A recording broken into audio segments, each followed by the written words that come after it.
ધોરણ 10ના સામાજિક વિજ્ઞાનમાં ભાગ 7ની અંદર આપનું સ્વાગત છે.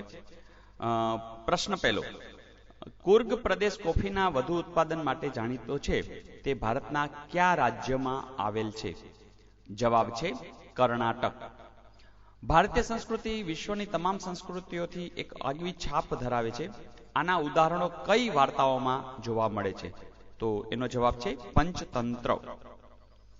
માનવ વિકાસ અહેવાલ યુએનડીપી 2005 અનુસાર કયો દેશ માનવ વિકાસ ધરાવતા દેશોના જૂથનો નથી?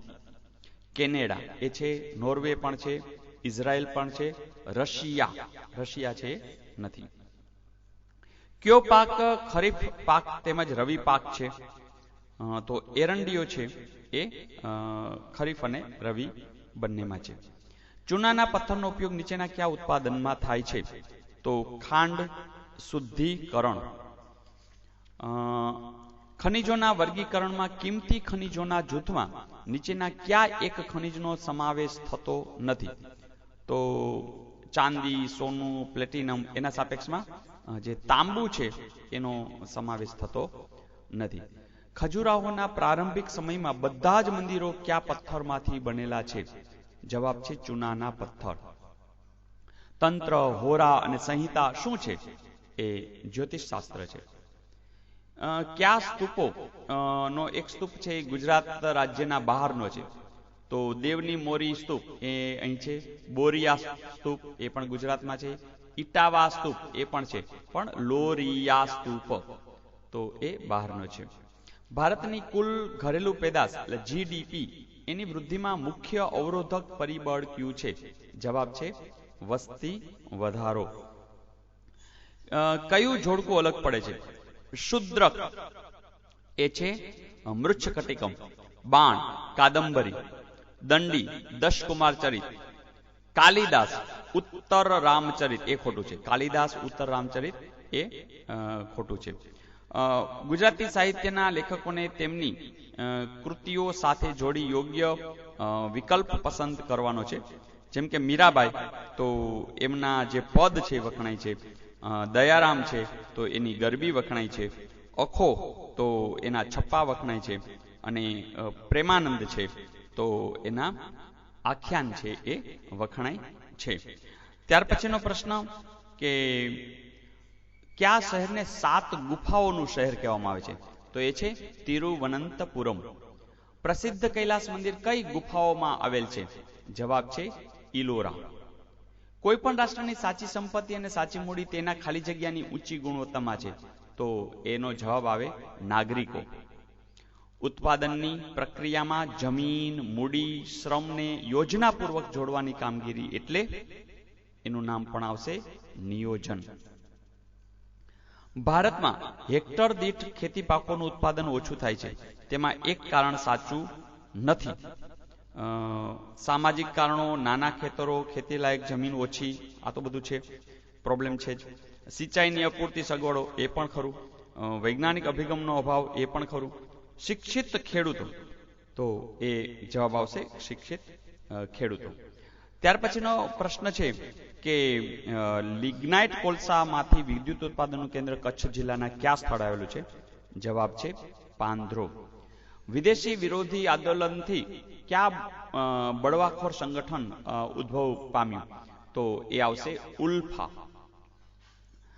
ભારતના અભયારણ્યોના સ્થાન છે ઉત્તરના રાજ્યથી દક્ષિણના રાજ્યનો ક્રમ પસંદ કરવાનો છે. તો એમણે જે આપ્યા છે એમાં ક્રમશઃ ઉત્તરથી દક્ષિણ, તો એમાં દચીગામ, ગીર, મધુમલાઈ અને પેરિયાર તો એ ક્રમ છે એ આવશે. ઇતિહાસમાં સંસ્કૃતિ શબ્દ વિશિષ્ટ અર્થમાં પ્રયોજાય છે. કયા મૂલ્યનો સંસ્કૃતિમાં સમાવેશ થતો નથી? તો બુદ્ધિ, હા તો એ આવી શકે સંસ્કૃતિમાં. કલા કૌશલ્ય એ પણ આવી શકશે. વિચારો એ પણ આવી શકશે. અસંસ્કારિતા, હા તો એની અંદર આવશે નહીં. બહુહેતુક યોજનાઓ લાભાન્વિત રાજ્યની સાથે જોડી યોગ્ય ક્રમ પસંદ કરો. તો ભાખડા નંગલ તો એમાં આવશે પંજાબ, કોસી તો એમાં આવશે બિહાર, નાગાર્જુન તો એમાં આવશે આંધ્રપ્રદેશ, અને નર્મદા તો એમાં આવશે ગુજરાત. ત્યાર પછી ભારતનો સૌથી મોટો અને આદર્શ બાયોગેસ પ્લાન્ટ ગુજરાતમાં કયા સ્થળે છે? તો આ પણ રિપીટ થયો છે પ્રશ્ન, અને એનો જવાબ આવે છે મેથાણ. ભારતનું કયું રાજ્ય 3 બાજુએથી અન્ય દેશોની સરહદો ધરાવે છે? આ પણ રિપીટ થયો છે. જવાબ છે ત્રિપુરા. ભારતના પ્રાચીન ગ્રંથ વિક્રમચરિતમાં વૃક્ષોને કેવા પુરુષ સમાન ગણવામાં આવે છે? જવાબ છે સંત પુરુષ. મિશ્ર ખેતીમાં ધાન્ય પાક ઉપરાંત નીચેની કઈ એક પ્રવૃત્તિનો સમાવેશ થતો નથી? મરઘા બતકા ઉછેર પ્રવૃત્તિ, એ તો સમાવેશ થશે. મત્સ્ય અને મધમાખી ઉછેર પ્રવૃત્તિ, એ પણ થશે. પશુપાલન પ્રવૃત્તિ, એ પણ થશે. જંગલ પેદાશો એકઠી કરવાની પ્રવૃત્તિ, ના, તો એ છે એની અંદર આવશે નહીં. ત્યાર પછી દેશમાં 4 પ્રકારનું રેશમ પેદા કરવામાં આવે છે, તેમાં નીચેનો એક વિકલ્પ રેશમ નથી. તો મૂંગા, એ પણ છે. ટસર, એ પણ છે. મલમલ, એ પણ રેશમનો પ્રકાર છે. નાયલોન, હા, એ છે, એ પ્રકાર નથી. સિમેન્ટ ઉદ્યોગ માટે કાચા માલનો સ્ત્રોત કયો છે? તો એલ્યુમિના, એ છે એનો સ્ત્રોત છે. વ્રજ અને ખડી બોલી એ કઈ ભાષાના સ્વરૂપો છે?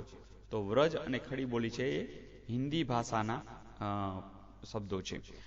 ઉત્પાદનના સાધનોની ફાળવણીની જે પદ્ધતિઓ છે એમાંથી કયું લક્ષણ બજાર પદ્ધતિનું છે?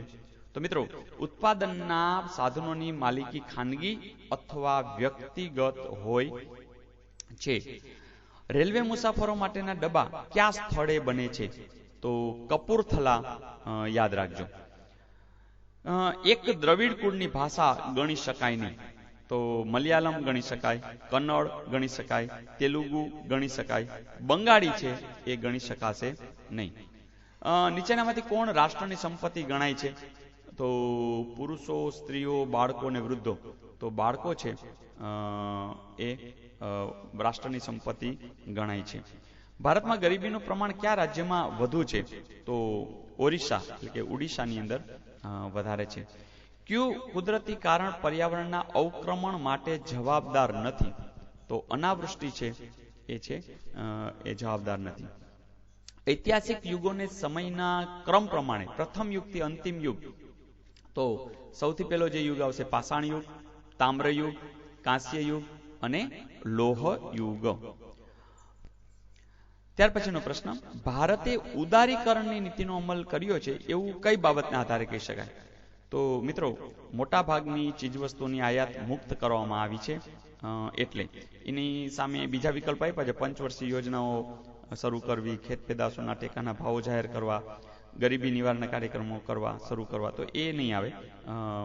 મોટાભાગની ચીજવસ્તુઓની આયાત મુક્ત કરવામાં આવી, એ એના અનુસંધાનમાં આવશે. હરિયાળી ક્રાંતિની એક નકારાત્મક અસર શોધી કાઢો. તો જમીનની ફળદ્રુપતા અને માનવીના સ્વાસ્થ્યને પ્રતિકૂળ અસર, એ એની નકારાત્મક અસર છે. ટેરાકોટા એટલે શું?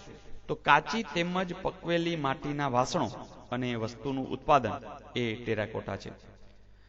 ત્યાર પછી અલ્પાઇન, ડિનારિક અને આર્મેનોઇડ પ્રજાના અંશો ભારતના કયા રાજ્યની પ્રજામાં વ્યાપક પ્રમાણમાં જોવા મળે છે? તો મિત્રો, એ છે આપણા ગુજરાતમાં.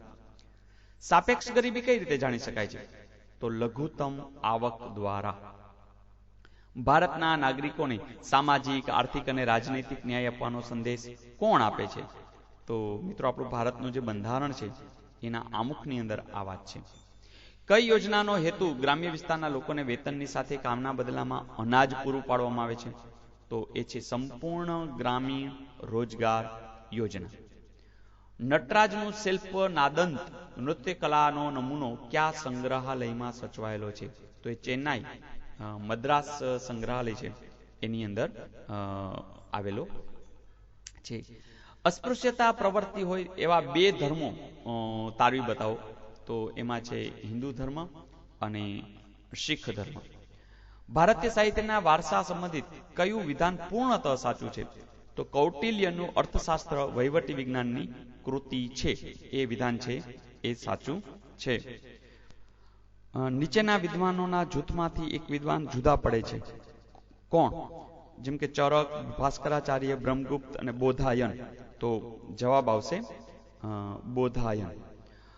ભારતમાં સંદેશ વ્યવહારના માધ્યમોની શરૂઆત થઈ તે ઘટનાક્રમનો સાચો ક્રમ. તો આ પણ રિપીટ થયો છે. ટપાલ સેવા, ટેલિગ્રાફ, રેલવે અને દૂરદર્શન. ત્યાર પછીનો છેલ્લો પ્રશ્ન કે લઘુમતી પંચની સ્થાપનાના હેતુઓમાં કયો એક હેતુ ન હતો? તો મિત્રો એનો જવાબ આવશે રોજગારી. તો મિત્રો મજા આવી? બસ આ રીતે રિપીટ કર્યા કરો અને પ્રશ્નોને યાદ રાખ્યા કરો. ફરીથી ઓલ ધ બેસ્ટ.